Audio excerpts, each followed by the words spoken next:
Bonjour tout le monde, j'espère que vous allez bien, que vous avez la forme. Aujourd'hui, je suis avec Cécile. Elle va nous parler de son parcours face à la phobie sociale, comment elle a fait face avec cela. Allez, en fin de vidéo, on va peut-être vous donner des conseils pour faire face à cela.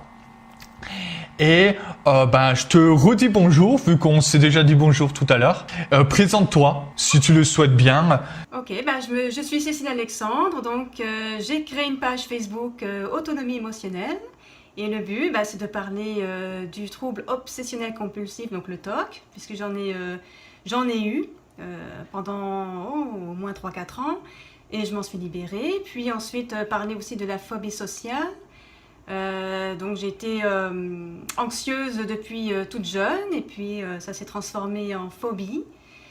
Et aussi pour parler après des autres phobies que je suis en train de finaliser, puisqu'il y a l'agoraphobie qui est quand même un gros dossier, il y a aussi la claustrophobie. Voilà, donc cette page aussi a pour but de parler de choses positives, de partager des messages très positifs. Donc, et moi je suis comme la porte-parole un peu de tout ça, de tous ces troubles. On va un peu parler de tes TOC dans cette vidéo, même si on va pas forcément en parler énormément, parce que là on va plus se consacrer à la phobie sociale, même si c'est en lien, la phobie sociale et les TOC. C'est ça qui est impressionnant, c'est que j'ai pas encore parlé sur cette chaîne YouTube que les TOC peuvent survenir via aussi la phobie sociale. Pour toi, quelle est la définition de la phobie sociale ? Alors, pour moi... Parce que je t'ai entendu déjà parler de cela et je trouvais ton point de vue intéressant. Ok. Pour moi, c'est si je pouvais le définir en vraiment une seule phrase, c'est pour moi la peur de montrer aux autres une partie de moi que je veux cacher. Donc, je vais le redire, c'est que j'ai peur de montrer aux gens, en général, une partie de moi que je me cache, que je veux cacher de moi et que je veux, par le fait même, cacher aux autres. Et moi, ça a créé une espèce de pression intérieure. Et quand j'étais dans des choses, dans des rencontres sociales ou dans des choses, tout ce qui relève du social, cette partie-là était comme réactivée, mais sous forme... Alors, je dirais oui, 2 fois d'angoisse, de crise d'angoisse, mais aussi, surtout, à l'intérieur, c'était comme une pression. Et d'ailleurs, je chantais beaucoup, c'était vraiment souvent, sentir comme une boule de feu, c'est un peu mes mots, à l'intérieur de moi, qui montait. Et plus je voulais cacher, parce que non seulement je voulais cacher mon sujet, ce que je voulais cacher de moi, le sujet de moi que je ne veux pas montrer, mais en plus, je voulais cacher cette boule de feu. Alors, ce qui fait que la pression était encore plus forte. Et là, ça se traduisait physiquement par des symptômes, par donc des petits tremblements. Au niveau de la voix, des fois quand je parlais, j'étais comme ça, je tremblotais un peu de la voix. Physiquement, les mains, je tremblais un peu des mains. Et aussi, ça finissait par du rougissement. On rougit au niveau du visage. Et d'ailleurs, quand les gens, pas toutes les personnes, mais une personne me disait « Ah, non, c'était rouge. Oh, ça y est, là je partais en crise, c'était crise d'angoisse. » En gros, c'est le fait de ne pas s'accepter, de ne pas se montrer tel qu'on est et d'avoir un peu honte de ce qu'on est, comme tu dis, de cacher quelque chose, ce qu'on est, de ne pas s'accepter et finalement d'avoir peur qu'on voie ce qu'on est finalement, ce qu'on est vraiment, de ne pas avoir l'image de la personne parfaite, de ne pas avoir une belle image de nous-mêmes, etc. En comparaison avec les personnes qu'on a devant nous, où on se dit, bon, je serais peut-être pas assez bien pour eux, etc., etc. Bref, c'est un travail sur l'image de soi. C'est exactement ça. Tu avais parlé de la honte tout à l'heure, c'est exactement c'est ça en fait, cette honte. Et puis l'image, parce que j'aurais voulu, c'est vrai, avoir une image de moi autre que celle que j'ai. C'est vrai, j'aurais voulu montrer de moi que j'avais peut-être que j'avais des aptitudes que j'aurais voulu avoir, puis de montrer que, vous voyez, moi c'est ça, mais non, c'est vraiment une non-acceptation de soi, mais de ce que l'on est. Mais comme aussi, j'ai remarqué, je ne me connaissais pas, bah, ça fait en plus, j'étais comme une inconnue envers moi. Et d'ailleurs, je m'étais dit, tiens, si je suis inconnue envers moi, bah, est-ce que c'est la raison pour laquelle j'ai peur aussi de l'inconnu? Parce que je me souviens, j'avais peur d'aller au restaurant. C'est-à-dire que quand quelqu'un me disait, tiens, on va aller au restaurant, j'anticipais. Et quand j'étais phobique sociale, puis aussi anxieuse avant, j'anticipais beaucoup. J'anticipais les gens. J'anticipais pas le restaurant, c'est plutôt les gens. Est-ce qu'il va y avoir du monde? Puis s'il y a du monde, ah ouais, mais là, quel genre de personne il va y avoir? Tu vois, c'est toujours dans l'anticipation. Et je me dis, ouais, mais ce restaurant, je le connais pas. Puis les gens, je les connais pas. Je me dis, tiens, il y a l'inconnu. Et je me dis, c'est pas en lien aussi avec l'inconnu que moi, je me connais pas non plus. Je suis inconnue envers moi. Donc, est-ce que ça n'a pas reflété, on va dire, c'est-à-dire ce que je vivais à l'extérieur, ben, finalement, c'était ma réalité intérieure. Je me dis, il y a peut-être une piste à creuser par là. Donc... Ah, c'est super aussi de pouvoir s'analyser comme tu l'as fait et c'est vachement inspirant que tu remarques quelque chose et que tu te dis, il n'y a pas un truc à travailler, etc. Et tes symptômes, c'était quoi concrètement chez toi, la phobie sociale? Dans quelle situation tu avais cette phobie sociale? Comment tu le vivais dans le quotidien? Alors, dans le quotidien, parce que j'ai beaucoup de souvenirs de collège et de lycée où je bégayais pas mal, quand je passais au tableau par exemple, et avec la gorge sèche. C'était toute... je me souviens, c'était peut-être... oui, c'est ça.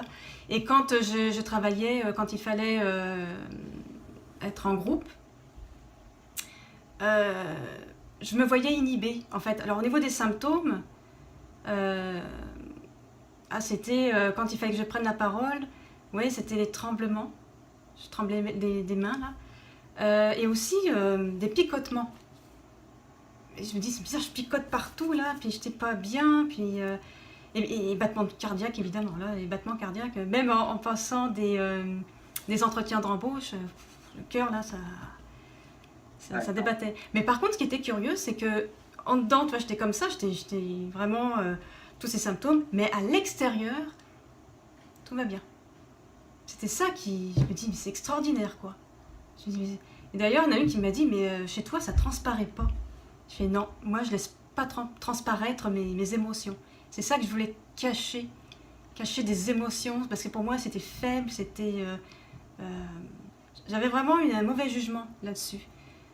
Si je laisse transparaître mes émotions, non, ça fait faible. Ça fait vraiment infantile presque. D'accord, je vois ce que tu veux dire. C'est vrai que ça arrive chez beaucoup de personnes que la phobie sociale peut même donner une image de soi qui est fausse aux gens, où on va peut-être être beaucoup plus froid que notre ordinaire, ce qu'on est vraiment finalement, parce qu'on veut cacher nos émotions. Et ce qui est dommage, parce qu'on finalement on n'est pas nous-mêmes. C'est ce que tu dis. Ouais, ça c'est sûr. On est même très sociable, on aime bien les échanges avec les gens, etc.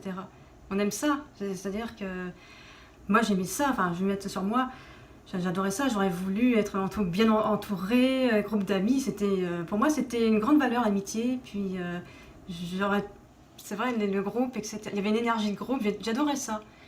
Mais voilà, c'était l'image que je voulais pas montrer de moi, je voulais pas montrer mes faiblesses, enfin les faiblesses, si c'en était. Enfin, parce qu'une faiblesse, c'est toujours des choses que j'ai à développer. Donc, soit du talent, soit du potentiel, en fait. Parce que je me suis dit, on ne peut pas avoir un talent, un potentiel sans difficulté. Parce que si c'est facile, c'est facile. D'ailleurs, il n'y a pas de défi, il n'y a rien. Alors que si j'ai de la difficulté, que j'ai de la vulnérabilité, il y a peut-être un défi derrière. Et peut-être parce qu'il y a quelque chose. Et d'ailleurs, sur mon Facebook, j'avais mis un post qui disait qu'un timide est un leader qui s'ignore. Et je me dis, ouais, ça serait important de le partager parce que c'est vrai. Parce que finalement, le timide, s'il est timide, c'est qu'il a un défi dans sa vie. Donc c'est d'aller, peut-être pas forcément faire un travail de leader, etc., mais au moins il est leader de sa vie. C'est-à-dire qu'il est capable de décider, il est capable de s'exprimer. Il est capable, sauf que lui, il va l'apprendre. Parce que il a un potentiel aussi, qui va pouvoir le faire évoluer et aller dans une vie mieux, on va dire, meilleure de sa timidité. Une personne qui n'est pas timide, non, c'est pas son chemin. Elle, c'est un autre chemin. C'est ça, en fait, ce que j'ai compris par rapport à moi, puis par rapport à ce que j'ai observé aussi. Parce que j'observe aussi beaucoup les personnes qui sont aux prises avec ces genres de choses. Alors que moi, j'ai vu des timides, mais pour moi, ils avaient du charisme. Je me dis, mais waouh, mais ils ont un certain charisme, mais ils sont timides. Pour moi, il y a quelque chose là, et donc c'est un défi. La timidité, je pense que c'est même la phobie sociale, tout ça, ce sont des défis de vie qu'on a à surmonter pour aller vers maintenant le meilleur de soi. Puis ce qu'on entend aussi, ce que j'entendais beaucoup sur Facebook, etc., ce que je vois, ce que j'entends par rapport aux conférenciers, c'est vrai que c'est pour, on appelle la meilleure version de soi. Donc de devenir la meilleure version de soi. Donc pour moi, c'est ça l'utilité. Donc il n'y a pas à se dire, oh c'est ça, moi je suis phobique déjà, non. C'est faux, c'est j'ai de la phobie. C'est pas je suis, c'est j'ai de la phobie. Déjà pour apprendre à s'en détacher un petit peu. Pour se dire, non, j'ai développé de la phobie, mais si je l'ai développée, peut-être que je serais aussi capable de m'en libérer. Donc c'est important déjà de se dissocier un petit peu de ça. Là, c'était mon premier outil. Que ce soit pour le TOC, le trouble obsessionnel compulsif, et que ce soit aussi pour la phobie sociale, et aussi un peu pour l'hypocondrie, et aussi un peu pour le burn-out. J'ai fait un peu de burn-out aussi. J'ai commencé cet exercice essayer de me dissocier de ça. Pour prendre un peu de recul, pour voir un petit peu.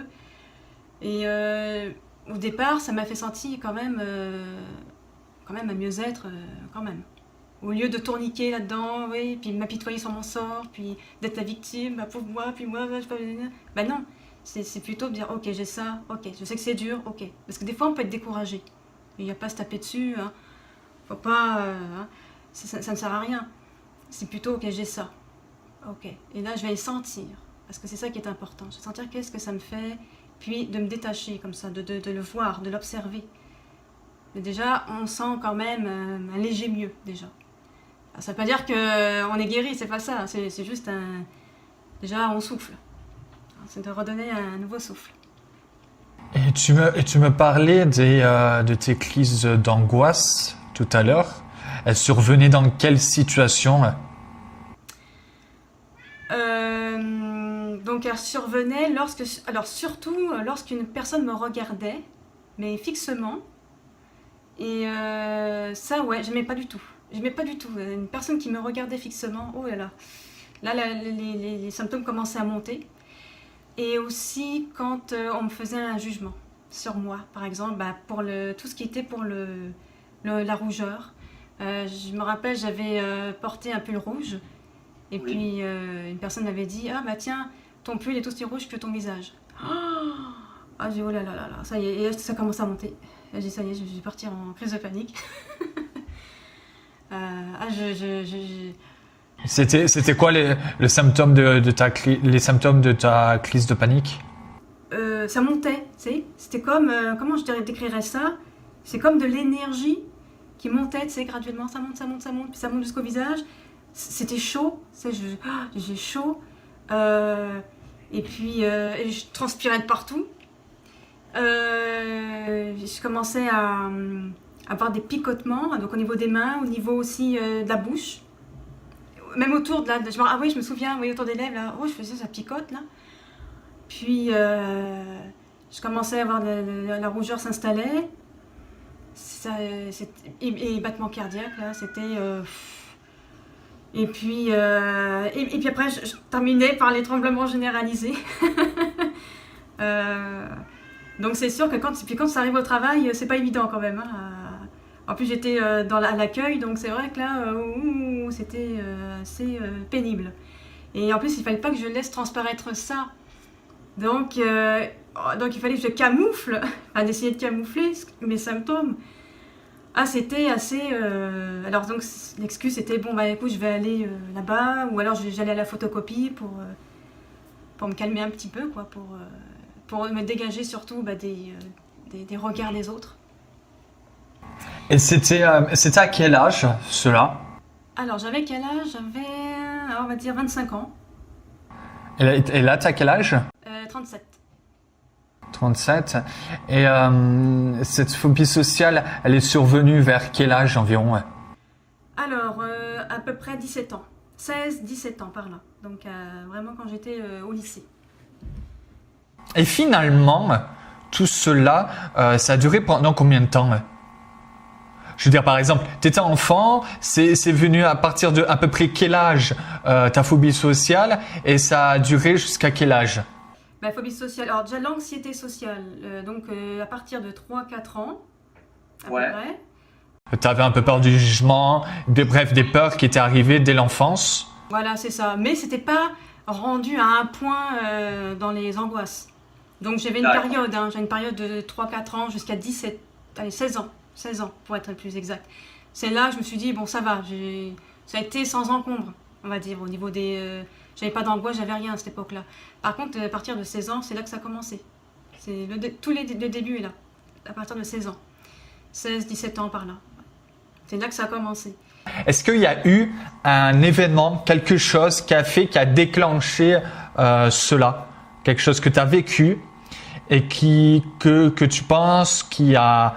ou peut-être des ingrédients qui se sont peut-être rajoutés au fur et à mesure et qui ont déclenché cette phobie sociale? Alors un événement précis,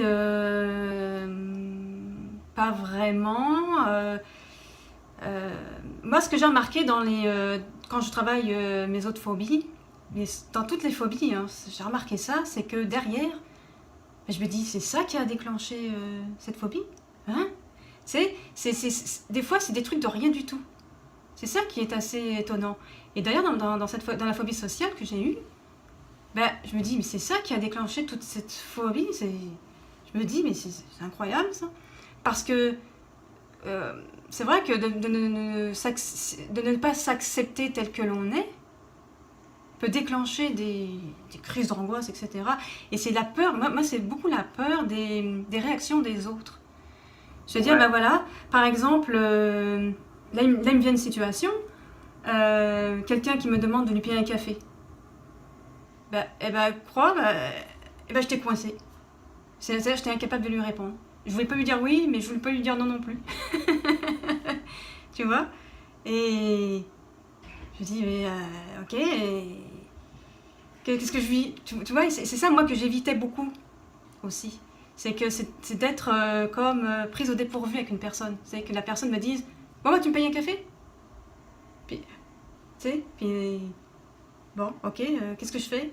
Tu sais, parce que, en fait, je ne sais pas prendre de décision. Tu vois, parce que j'ai peur de... Mais finalement, je veux lui dire non, je sais en fait. Je voulais lui dire non. Mais j'avais peur de lui dire non. Tu sais, parce que je ne voulais pas confronter sa réaction. Parce que ça se peut que je vais lui déplaire, je vais le décevoir, il m'aimera plus. C'est tout ça. Je me dis, non. C'est la peur qui me retenait. Alors, j'ai préféré, tu sais, alors en fait, ma réaction, ça a été, oui, je t'ai pas entendu, tu vois, j'essayais de trouver une petite parade, tu vois, pour m'échapper, ce que je croyais de cette personne qui m'avait demandé de lui payer un café. Tu vois, d'essayer de trouver l'échappatoire, essayer de lui dire, oh, on verra, ou tu sais. Tu voulais pas te montrer tel que tu étais, en fait, et prendre une décision pour te montrer.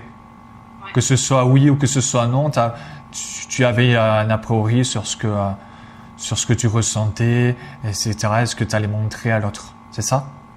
Et que surtout l'autre, en fait, ce que j'avais vraiment peur, c'est que c'était son regard sur moi. D'ailleurs, c'est vrai qu'en tant que, quand j'étais phobique sociale, c'est beaucoup le regard des gens sur moi qui... D'ailleurs, j'avais l'impression d'en être très dépendante de ce regard-là sur moi. Puis quand aussi,